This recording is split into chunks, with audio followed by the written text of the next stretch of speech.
Let you go, let you go, let you go. Olá, seja muito bem-vindo mais uma vez à mesa de reunião. Como vai? Tudo ótimo? Então, vamos estar conversando sobre algo que eu acho muito bacana no ambiente de hipercompetitividade, mercados maduros, grandes negócios, que é a inteligência competitiva. A inteligência de mercado, junto com a inteligência comercial, inteligência de processo e produção, traz para a gente uma inteligência do negócio como um todo. E essa inteligência do negócio como um todo que faz com que a gente seja muito assertivo. E com essa assertividade, a gente consegue ter muita alavancagem, crescimento, desenvolvimento do nosso negócio. É muito importante, muita maturidade para poder lidar com inteligência de mercado, com inteligência competitiva, porque quando a gente está falando sobre inteligência competitiva, um dos pontos e um dos pilares que vai para a alta gestão, que define o desenvolvimento, o fortalecimento do nosso negócio, é principalmente para onde, como e quando o nosso negócio deve caminhar. E é muito importante que a gente tenha pessoas sensíveis, maduras, né, e com muita experiência para poder trazer para a gente o melhor formato. Por isso que em muitas situações, empresas de médio, grande porte têm um conselho muito bem estruturado. E esse conselho, né, com toda a experiência, principalmente com executivos, que são executivos com muita experiência em diversos mercados, que traz um olhar holístico, um olhar ampliado e diferenciado de como aquilo deve conduzir. Vou dar um exemplo, né, que às vezes a gente pega mercados e cenários para colocar como quais são as possibilidades, quais são as oportunidades. Uma vez, vendo uma palestra, um evento do Abílio Diniz, ele falou, poxa, se eu tivesse a experiência que eu tenho hoje, o conhecimento que eu tenho hoje, eu não teria perdido o grupo Pão de Açúcar para o Cassino, né? Porque ali ele se deparou com uma situação que ele nunca tinha vivenciado e com muita experiência do outro lado na condução de situações de aquisições, como o que estavam acontecendo, o que estavam fazendo, o que estava acontecendo. Então ele se deparou com o grupo Cassino com muita experiência na aquisição e na fusão e, ao mesmo tempo, ele acabou não sabendo como conduzir porque ele acreditava que a própria dinâmica de mercado ia favorecê-lo e a experiência que ele tinha internamente, no mercado interno. Tanto prova que depois ele foi para outros grandes grupos, né, e hoje é um dos principais acionistas do Carrefour do Brasil e vem desenvolvendo um trabalho sensacional, mas ele trouxe essa experiência. E eu acho muito bacana, porque quando a gente olha mercados que têm hipercompetitividade, ao mesmo tempo são mercados dinâmicos, como o varejo, que traz essa experiência para a gente, né? Então, uma das principais ferramentas, quando a gente está falando de inteligência competitiva, é pesquisa de mercado.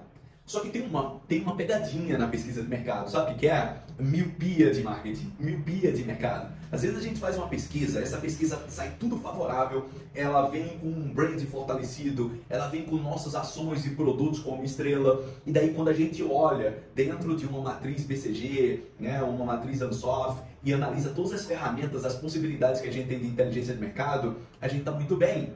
Só que a gente tem que olhar por trás. Quais são as miopias? O que a gente não está enxergando? Por que a gente não pode desenvolver de uma outra forma? Né? Por que a gente não deve investir com um outro olhar? E a gente tem que trazer um olhar muito oculto, um olhar muito diferenciado, porque a pesquisa traz para a gente, às vezes, muitas informações que são informações que não deveria ser o que a gente gostaria de estar olhando, porque a gente quer sempre olhar dentro de uma pesquisa de mercado algo bom, algo favorável para o nosso negócio, para o nosso produto. Mas a pesquisa de mercado ela tem que trazer oportunidades. Eu acho que o principal olhar, né, com uma análise crítica, né, com muito sentimento relacionado ao negócio, a gente precisa muito de insights para poder desenvolver os nossos negócios de uma forma diferenciada. E para isso, a gente tem que olhar a pesquisa de mercado, né, de uma forma como ela está trazendo novas oportunidades. Seja oportunidade de melhoria para o nosso processo, para o nosso produto, mas também oportunidades mercadológicas. Porque se ela é uma pesquisa de mercado, a palavra mercado já diz tudo, ela tem que trazer oportunidades disfarçadas mercadológicas. Então anota isso, oportunidades disfarçadas mercadológicas. Como é que a gente olha o mercado de fora para dentro e traz oportunidades disfarçadas mercadológicas para que a gente possa desenvolver, melhorar e se fortalecer, já que esse é o intuito da inteligência competitiva. A outra coisa é uma análise muito minuciosa da concorrência. É uma análise minuciosa da concorrência. A gente precisa olhar os players de mercado, como eles estão desenvolvendo, como eles estão crescendo, como é que está a análise de produto deles, mas muito mais para a gente monitorar e saber se a condução que a gente definiu como uma condução estratégica pensando no curto, no médio e no longo prazo, ela vai ser sustentável analisando como o mercado está se movimentando. Quer ver uma coisa que a gente olha em economia e que é sensacional e que poucas pessoas usam isso? Se chama fazer um dilema do prisioneiro voltado para a economia, que é exatamente a gente buscar fazer uma análise de mercado olhando como os mercados estão se comportando, como eles estão se movimentando, como as empresas estão se movimentando, tá? E daí a gente usa o conceito do John Nash lá da economia, da microeconomia, trazendo isso para o mercado, que é uma análise da concorrência. Simplesmente a análise da concorrência é uma teoria dos jogos.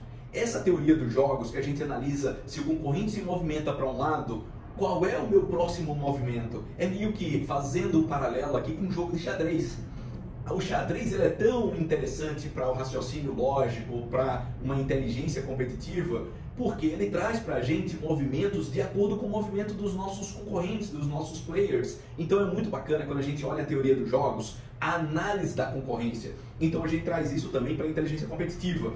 Porém, tem que ser um outro vídeo para a gente conversar sobre teoria dos jogos, porque é algo sensacional. É algo que eu amo falar, envolve muita matemática e ao mesmo tempo muita lógica na teoria dos jogos.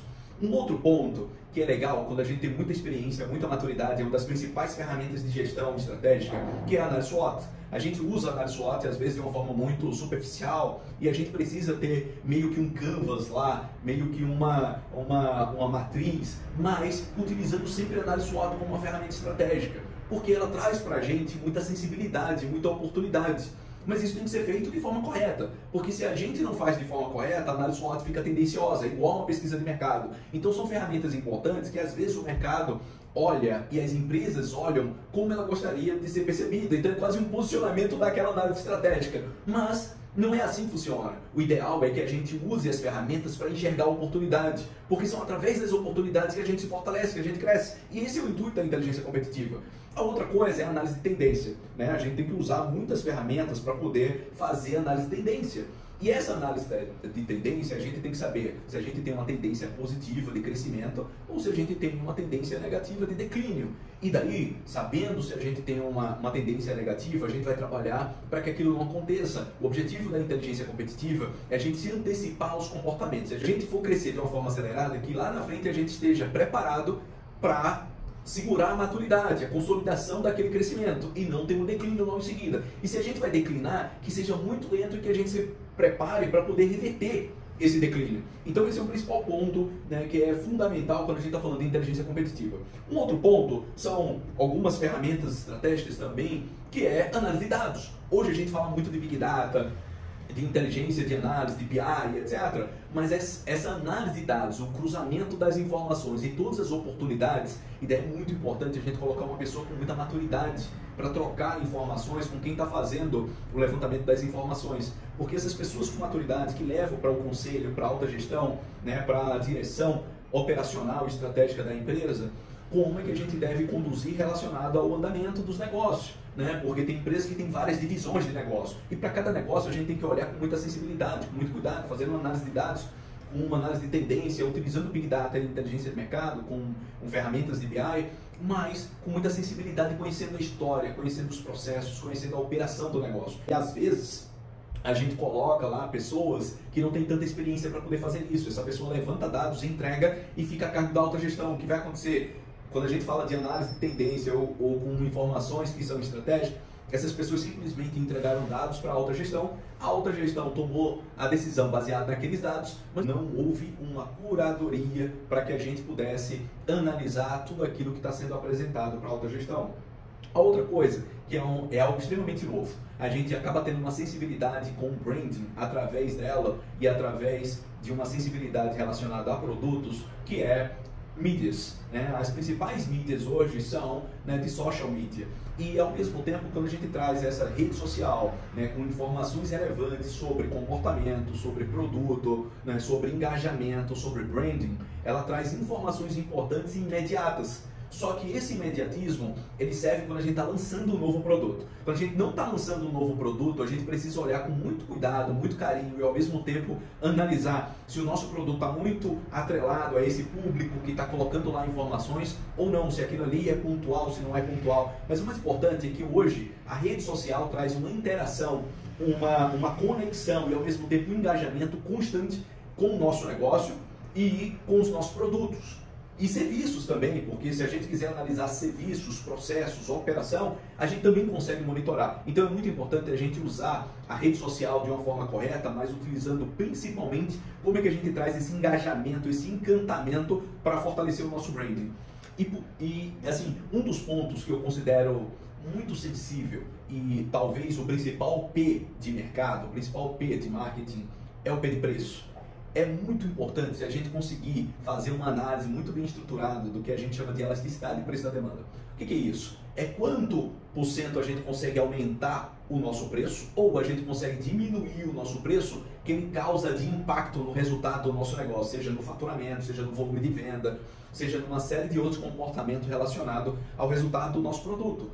Então, a elasticidade e preço da demanda, eu acho que é uma das principais ferramentas hoje mercadológica que a gente consegue analisar a sensibilidade relacionada ao nosso produto. Quer ver um caso que eu acho que é emblemático? Se a gente for pegar o mercado de telecomunicações, usar muito o preço e a ferramenta de elasticidade e preço da demanda para ter uma sensibilidade relacionada à precificação de cada um dos planos, principalmente quando a gente atrela esse plano a telefonia, esse plano a dados, que é a nossa internet, ao mesmo tempo relacionado a produto. Se a gente quer um iPhone 14 Pro Max, se a gente quer um iPhone X, o preço daquele plano e daquilo que a gente está comprando, ele muda, né, de uma forma muito sensível, de uma forma, né, muito diferenciada. Então é muito importante, quando a gente trabalha elasticidade e preço da demanda, para uma coisa que a gente considera como analisar as dificuldades e as oportunidades, principalmente diante do churn. O que é o churn? O churn é a perda, ou seja, quanto é que a gente vai perder diante de um percentual que a gente vai incrementar ou reduzir. Qual é o